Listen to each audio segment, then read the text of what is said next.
период с 14 по 16 мая текущего года на территории Северо-Казахстанской области проводится республиканское оперативно-профилактическое мероприятие «Антифрауд».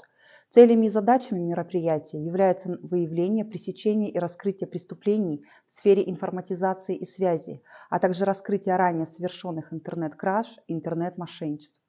По итогам первого дня проведения мероприятия сотрудниками криминальной полиции проводится усиленный мониторинг информационного пространства сети интернет на предмет выявления правонарушений в сфере информационных технологий.